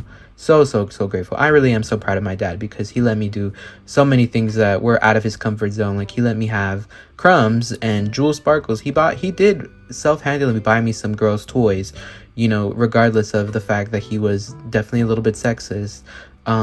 But he's not like that anymore. So that's the good thing. He changed, and it was probably due to me that he changed. So I'm very proud of him. I'm so grateful to have him as a dad. But, you know, back then it was definitely sometimes he was like, no, I'm not getting you that, you know?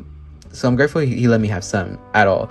But, like, this was definitely that thing. Like, he would buy me Lala-Oopsies, but, like, past a certain point, he was like, well, you kind of already have a lot of girl ones, so how about the boys? And luckily, during that era, that was their boy, like, moment for life. They had Patch, they had Sir Battlescarred, Ace Fender Bender, they had Forest Evergreen. Like, they had boys left and right. So, luckily, I was in luck. And, yeah, so I was mostly infatuated with Lady Still Waiting. And so here's the thing, these two were never released separately like Sunny and Berry. You can only get them together. And my thing was, well, I want Lady Still Waiting, so I'm gonna be like, Dad, I want Sir Battlescarred, so that way he has to get me both, right? And so when my mom asked me what I wanted for Christmas, I'm like, I want this set of Sir Battlescarred and Lady Still Waiting, and they only come together. Which is interesting because she bought me the minis and those don't come together. So I guess it meant nothing at all. But oh my god, were those dolls my shit. And these dolls are so perfect. And the reason I love them so much is just because they are fairy tale. These are probably the first two fairy tale dolls we get. And I'm one of those bitches that is always thinking of fairy tales.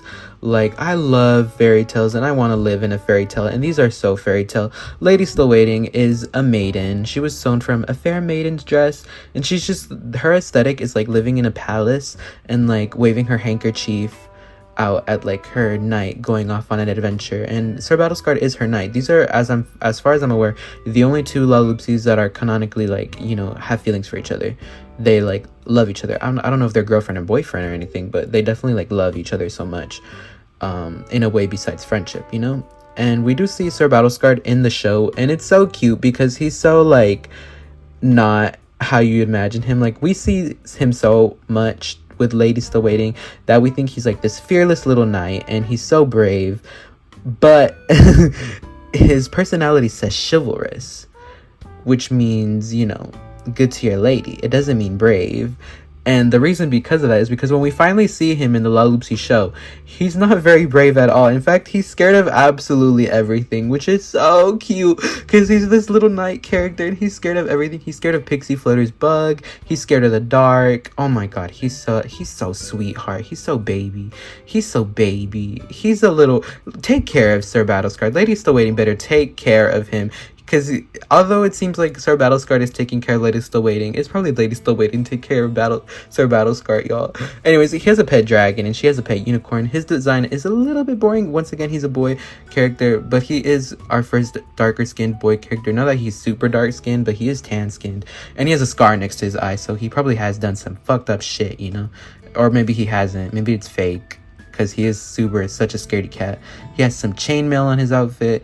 It does look royal. They both live in a castle. He lives in a castle, actually, and she lives in a palace. There's a difference. A castle is more like army and knights and, like, you know, shoot from the towers. And a palace is very, like, elegant and perfect and, you know, royalty.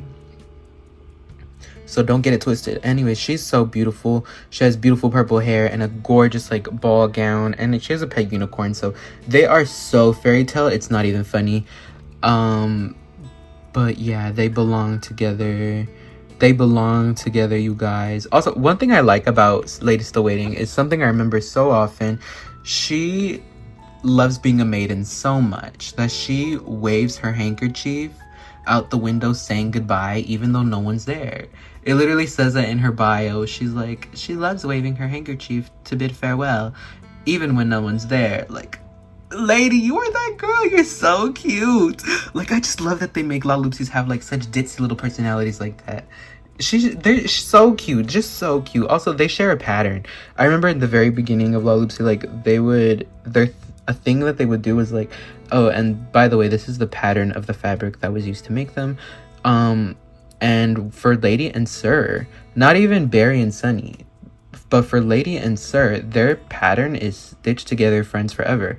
So they actually have the same thing. And that's probably why they were made for each other. Because it says that he's made from a knight's armor and she's made from a fair maiden's dress. So, but you know, the two are intertwined. So they are star-crossed lovers. Oh my god, they're just so cute. I love the story behind these two so much. And so I had to buy them, and I do have these two. So far, I have every single one that we've talked about, except for Tippy, Sunny, and Barry, who I do have, but they're on the way. Next up is Swirly Figure 8. This is one that I actually do not have, nor do I have on the way. So this is the first one that I actually don't have. But I do hope to buy her soon. And this is our actual second dark skin character. Sometimes she looks pretty like Spots Butter Splash skin tone in certain lighting, but I'm pretty certain that she's Starlight skin tone. So someone correct me if I'm wrong, but I'm pretty sure she's that dark. But yes, this is one that I feel like gets overlooked, probably for the same reason as Dot colorism, but she's so cute. She did get a Laloopsy little too, so you know, maybe there is some hope. But she has ice skates. That's her thing. She's the ice skater. And she has a purple gown. She has a penguin as a pet. And it's a pink penguin with a bow tie. So that makes sense for an icy character. She has her hair tied up. She has a snowflake beauty mark. She has this cute little bow on her head, but it's like ribbed material. It looks like a thermal material. And her ice skating outfit is so pretty. There's not much to say with this one because this character isn't really that fleshed out. I feel like the other ones, like, you know, you can see them in like the show and get a feel for who they are. But well, let's read her thing. It says, Swirly Figure 8 is Laloopsy Land's most advanced and talented ice skater. She's a winner who thinks practice makes perfect. This ice princess loves glitter and twirling. Oh my gosh, she's just like me. Even though it makes her really dizzy. Swirly is the older sister of Twirly. Her name is based off of her signature move on the ice, the Figure 8, in which she swirls around gracefully. So yeah, there's not much more to her than being an ice skater. Personality, a winner who thinks practice makes perfect. That's very true. So she seems very determined, and what I can say about her is that she's great, but I do think that she deserved more. I feel like I don't have much to go off of besides saying her design is great and that her house is so cozy looking. It looks cold, but it looks like if you were on the inside that, oh, you'd be the warmest bitch in town. And her house is beautiful too. She has like crystals surrounding her ice rink, and I think her coloring is beautiful. The pink and the purple. Oh my god, she's so beautiful and graceful to look at. One thing I don't like though is that it seems like her doll has like pink hair, but like a lot of the times they'll give her like a salmon colored hair. I'm not sure why. The salmon doesn't look as good as the pink in my opinion. So hopefully, not that we'll ever get anything like this ever again, but if they ever give us her again, I hope that it's with the pink. And next is Peppy Pom-Poms. I'm realizing how long this video is going to be, and so perhaps we won't go over every single large Lala-Oopsie, but like the first 2 generations. Maybe the first 3 generations. I don't know, it depends how long it is. But the next one is, in fact, Peppy Pom-Poms, who we do see in the Festival of Sugary Sweets. I don't remember, did we see her like in her regular outfit? Because we saw her in her like redesign outfit. Besides, by the way, this doll has 2 looks, so I will be talking about both of them. But I'm not sure if we saw her ever like in her actually I think we did. I'm looking at pictures right now and I see her talking in her regular outfit, so it looks like we did see her before in her regular outfit. Anyways, so Peppy, starting with her original look, this is one that, was it like a Walmart exclusive or a Toys R Us exclusive? It was something exclusive, and I feel like they kind of just like were like, well, what do we have on hand and what will we do with her? And they were kind of just like, oh, cheerleader and this, and I don't know. It just feels a little underwhelming, doesn't it? Just a little underwhelming. I feel like this feels like what Peppy would, you know, do cheer practice in, not necessarily what she would, you know, perform in. Her second outfit, her second redesign look looks like something she'd perform in, and her first look looks like something she would practice in. So it's not necessarily bad, it just is a little underwhelming. I think this is one of the most underwhelming Laloopsies ever, but I do like it. It's just not the most. it's just not the most. But she does have a pet Pomeranian, which is so perfect and so cute because it's a Pomeranian, like a pom-pom. Like, are you joking? Like, who thinks of this? They're so brilliant. It's embarrassing. But yeah, her house is literally like a, I don't even know what that's called. It's like a megaphone, something like that. And it's very cute. She lives on like a soccer field, or like a field of some sort, where like some sort of sport takes place, but obviously she's just using it to practice her cheer routine. But yeah, so I don't know why her poster's not like available like as a PNG to look at.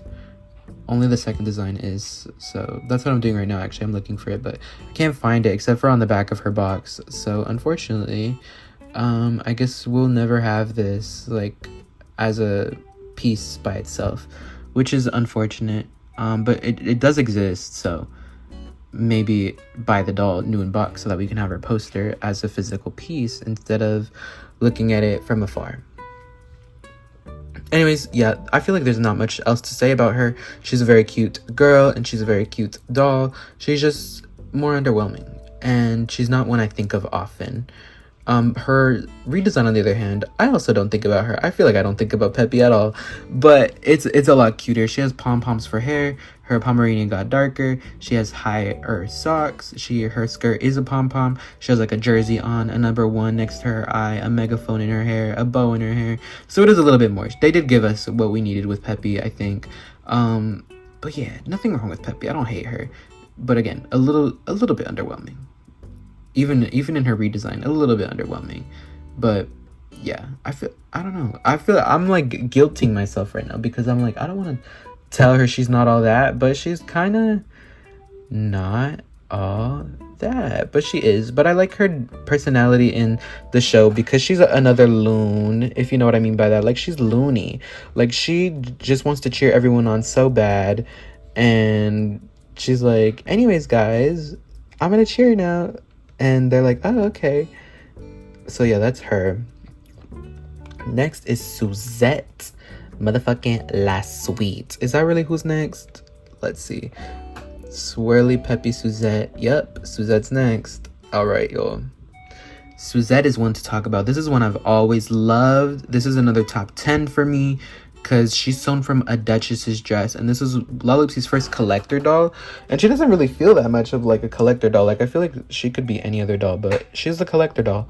Oh god, what did they do? What did they give us? Are they insane? They dropped this on us and they were like, here you go, have this. And we're like, what? You're allowed to give us like nice things like this? What the hell? This is so fucked up. Like, she overpowers so many bitches. Once again, Lala-Oopsy has done it. This is like one of the best bitches in my opinion. She has like a powder wig, even though that's her natural hair color, and a beauty mark on the opposite side of Jewel, which I appreciate. Pink ribbons in her hair. I love her hairstyle so much. It tells so much. It's like so rococo, so grandiose. Her outfit is so ball gown, so majestic, so powerful. And the colors and the patterns, oh my god. Also, her home is not like, she doesn't really have like a house. She's just like always like tasting sweets like all around town. It's crazy. And she's like the most sophisticated Lala-Oopsy.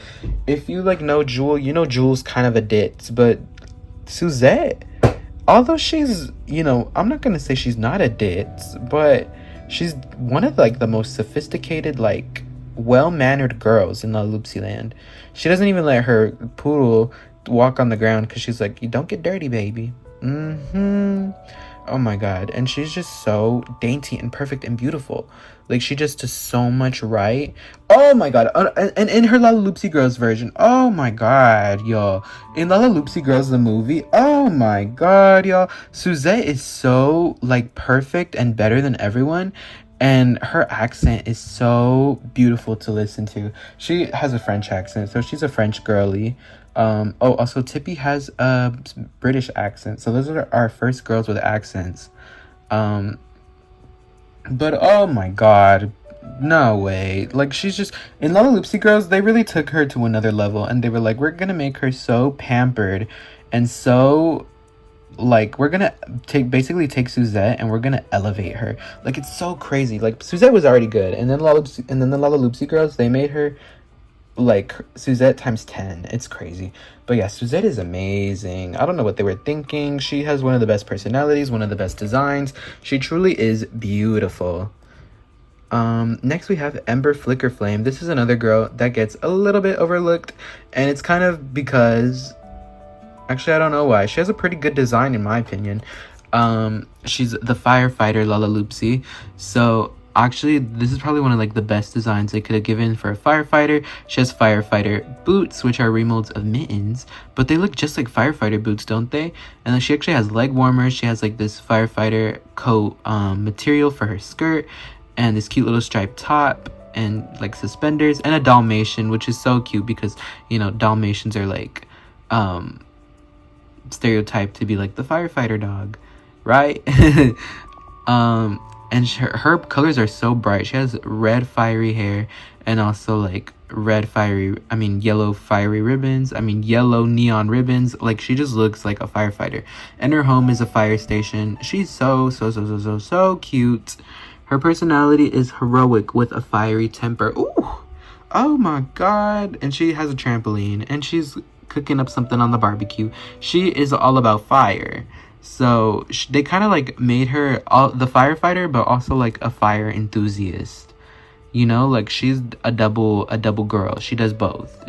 Get you a girl that can do both. So there's nothing I hate about Ember. She's very cute in the show, and her design is good. But once again, I feel like there's not that much depth within this character. Like, she's just firefighter girl, which is fine, you know. But like, you know, I'm bound to talk less about a girl. Like, I feel like I should be talking more about her, but I feel like, you know, there's not as much to go over. So yeah, Ember, everyone. We'll talk about more characters that have more depth, because there are characters that have more depth, and it's not her, unfortunately. But I do really like her. But again, she's kind of one that I feel like I don't think about. But she did get a silly hair doll, so there's that. And she does have 2 mini versions. 3, 2, 3, 2, 2, 3, 4, 5, 4, 4, just 4. Anyways, next is Rosie Bumps and Bruises, guys. Oh my god, Rosie's that little girl. Oh my god, she's just little and so precious to everyone. Like, what? Her bear is all bandaged up because, you know, she just wants to take care of everyone so bad. That's why, again, if you're leaving Lala-Oopsy Land, don't be alarmed, because Blossom is here and Rosie is here. Everyone's in safe hands, rest assured. Oh my god, but her design is so cute. For a nurse, it really does look like a nurse, right? And it's just very appealing too. They give her white shoes, blue hair, pink bows, and her house is, of course, a little hospital. Oh my goodness, she just couldn't be any more better. And in the show, oh my god, so sweethearted. She has a heart of gold, this girl. She just wants to take care of everybody so bad, even when no one's actually like hurt or sick. She's just like, oh, be careful, have some orange juice, make sure you're doing okay. Don't do this, that's so dangerous, you might get hurt. We wouldn't want to get hurt, would we? And you're like, Rosie, you're looking out for everyone, and who's looking out for you? Who's looking out for Rosie? What happens when Rosie gets sick? It's gonna be Blossom. Blossom will look out for Rosie. They're looking out for each other, you know. If Blossom gets hurt, it's Rosie. If Rosie gets hurt, it's Blossom. They really do have each other's backs, because they are the girls of the world. But oh my god, Rosie's just so perfect, don't you think? And Stumbles, Bumps, and Bruises. Oh my god, we're not gonna get into Stumbles because this is not the Lala-Oopsies, the Lala-Oopsy Littles reaction. This is the large one. So Rosie, Bumps, and Bruises, everyone. Again, I'm cutting it short here because I have so much to say, but oh my god, Rosie Bumps and Bruises, everyone. Not my personal favorite, but so cute concept. Amazing. They literally did her the best anyone could have ever been done. For a nurse character, no way. They made her so sweet and so perfect and so lovable. It's crazy. Anyways, after Rosie Bumps and Bruises, we have Holly Sleigh Bells. And I only remember seeing her in the show like once, I think. And it was like, and it was like they couldn't find someone's present. And so that's her thing. Her thing is she's the Santa of Lala-Oopsy Land. They would end up giving us an actual Santa, but before Noel North Pole, we had Holly Sleigh Bells, and she looks like an elf, like your stereotypical elf with the blonde hair, red ribbons, little elf outfit, and elf shoes, and this cute little skirt. She really does just give elf. And she has a gingerbread, not only a gingerbread cookie pet, it's a gingerbread reindeer. So how much more holiday could you get? But yeah, so cute. So cute. And she's the first holiday character we've ever had. Or maybe not character. It's possible that we had a mini before her, but definitely our first holiday themed large doll, and I think they did the best they could. I remember her, she's like exclusive to Walmart or something, which is weird because I'm sure her mini, being the holiday one, was exclusive to Target, so that's interesting. And yeah, this is another one that we don't have like a poster for, like PNG wise. We can see it on the back of her box only, and I'm sure if you have like the poster in hand, but it's not like something you can look up on Google and find like a picture of. I don't know why they do that sometimes, but it's always like store exclusive releases, like one-offs, I don't know, something like that. But yeah, nothing wrong with her design, nothing wrong with her character either. She's just very cute. Next we have Prairie Dusty Trails, and she's, wow. So I was never like infatuated with Prairie Dusty Trails, but isn't she like, whoa, Prairie, hold on. She's a cowgirl, and I've always loved a good cowgirl, but why have I never thought about Prairie Dusty Trails, everyone? Everyone needs to give Prairie some credit, because she does so much. She has a grand outfit. She lives in the desert.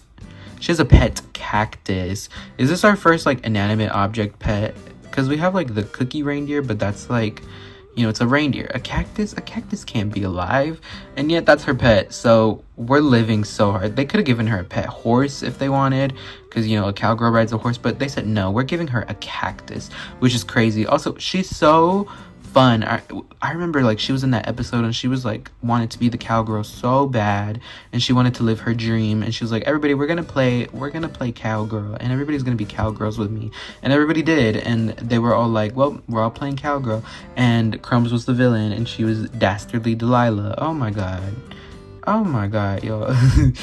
But yeah, so she's very imaginative, very fun to be around. Oh, she's a joy. And she's the one who gave Mary Golden Petals hot sauce, wasn't she? Oh god, she's so crazy. She has no concern for anyone else's safety, but it's like charming and sweet, you know? Even though that's like so dangerous, but it's so charming and sweet. She's Lone Star before Lone Star was Lone Star, you know? She was the original. She did it before anyone else could. Oh god. Oh no way. Oh my god, Prairie. Oh my god, Prairie. She got a silly hair doll too. Oh my god. Pixie Flutters. Okay, this one's crazy, because she is. Pixie Flutters is afraid of heights, everyone, and she's a fairy. Pixie Flutters, sparkly fairy at play. Also, her bugs have eyes, like googly eyes. She lives in a cute little fairy cottage. Mushrooms all around. She has a pet firefly. Very cute. She has a beautiful sparkly fairy dress. She has mint stockings and like the same shoes as Holly Sleigh Bells. So very fairy core. Green hair, flowers in her hair, freckles. Could she be any better? No, she couldn't. But could she? No, she couldn't. But could she? No, she couldn't. I already said so. No, she couldn't. Whoa. This is a very, very good design, which is probably why they brought her back for 2021. But yes, she's very cute in the show, and she reminds me a lot of Blossom, probably because of the flowers and like the garden thematics. And also they have like a similar personality. They're very both soft-spoken and caring, and Pixie specifically is like scared. And as you can see, she's like trying to fly in her poster, but she like is using string, so maybe she can't actually fly, but her wings are real. Like, they're attached to her, despite it being like sewn to the dress on the actual doll. Like, the wings are hers, you know? And you know that because in Laloopsy Girls, they flutter. So she apparently has wings and probably could fly but can't. I don't know, it's weird, but she like got surprised that they were fluttering, and she's like, wow, oh my god, my wings are fluttering. How did I do that? And that's like the thing about her in Laloopsy Girls, is that she's like learning how to use her wings. So apparently they're like actual wings, but she just can't use them. So interesting for a fairy character. What's good, y'all? So I just wanted to correct myself real quick. So I said that they are real because in Laloopsy Girls they were fluttering, Miss Flutters. But there's an episode where they're having like a sparkly party, like in the Nick Jr. series, and in that she literally tells Peanut, she's like, Peanut's like, why can't you fly? You have wings. And she's like, well, they're not real. So I guess they are fake wings, but then they move on their own in the Laloopsy Girls, so I don't know, I guess they're magical fake wings. But yeah, she can't fly, and those wings are not hers, so that's why every time we see Pixie flying ever, it's always by a string. Like, she always has like threads tied to her wrists, and they're supporting her in the commercials, in her poster, in that episode. She never like is actually flying, so I'm a liar. They're not real, but yeah. But yeah, she was sewn from a real fairy dress, and she's a wishful thinker, so how about that, everyone? Next is Coral Seashells. Oh my god, she has my favorite commercial of any Laloopsy. It's just so catchy, isn't it? Lala-Oopsie, Lala-Oopsie, magic mermaid. Oh, from a girl to a mermaid, take her swimming with you. Her hair changes colors, pink to purple with fun. She can play, she can swim, mermaid tail splashing everyone. Love her pet blowfish, it squirts water too. Magic mermaid swimming to you. Also, she lives in a sand castle with like ice cream cones and a sand pail and like seashells and starfish and pearls. She's Laloopsy's first mermaid character, and I remember I loved this doll. My cousin had her, and I love this doll. She looks great in her swimsuit, but oh my god, her mermaid tail. She's kind of like your stereotype mermaid with like, you know, the green tail and the pink hair. But oh my god, is she cute. She has a pet blowfish that squirts water. Love her pet blowfish, it squirts water too. Magic mermaid swimming to you. She's just, it's kind of cliche, but you know, they did it right. They did her so right. She couldn't have been done better, in my opinion. But yeah, not much to say about Coral, because she didn't really get any like media representation. They just kind of were like, oh, anyways, here's Coral. But yet Sandy Starfish did. But yet Sandy Starfish did. Anyways, that was 29 Lala-Oopsies. Wow. Alright, and I'm afraid that's where I'm gonna stop. I know I said I was gonna go over all of the large Lala-Oopsies in this video, but oh my god, are there so many, and oh my god, do I never shut up. So this video is like over an hour long already, and I really need to wrap it up. So we got through Gen 1 and Gen 2, which is in total 29 characters. The characters that follow are like Forest, Toffee, Charlotte, Mango. So yeah, that on. From here on out, I should probably have less thoughts about the characters, and it'll go really smoothly, but this is gonna have to be a two-part. I might be able to cover like the other 5 gens. Actually, how many gens are there? 6th gen, 7th gen. There's 7 gens, and I got through 1 and 2 today, but those are like all the OG characters, so of course it's gonna take me so long to talk about every single one. But like from here on out, it should probably be really easy to get through all of them. Because, you know, they've had lesser time. Like Teddy Honeypots, I won't have much to say about her. Minty Stripes, not a lot of words to give. So yeah, hopefully the second part I can get all the rest of the dolls in it. But yeah, so this is going to be part 1. And who knew it was going to be part 2? I thought part 1 was going to be all the large dolls and part 2 was going to be all the minis. But it looks like it's going to be 3 parts. Or maybe even 4 if the minis are that good. You never know, y'all. So thank you so much for watching this video. If you want to leave your thoughts in the comments about Laloopsies, like every single character, please do. I actually encourage it. If you were like following along on this video, like in the comment section, and like being like, well, here's my thoughts on Pillow, my thoughts on Crumbs, like for every single one, give me that. That's what I want to read in the comments. I want to read everyone's opinions on every single doll. That's what I want in life, please. Or not. I'm not telling you should. You don't have to, but you know, if you're a real one, if you got the time, if you got the dedication, go ahead and put it in the comments, y'all. But yeah, for now, that's all you're gonna get from me, and I'm gonna do the rest at a later date because I've been talking for so long. for so long. I've been talking. Oh my god. Anyways, so yeah, thank you so much for watching, and I hope you had a great your mom. Ta-ta, farewell, au revoir, and goodbye.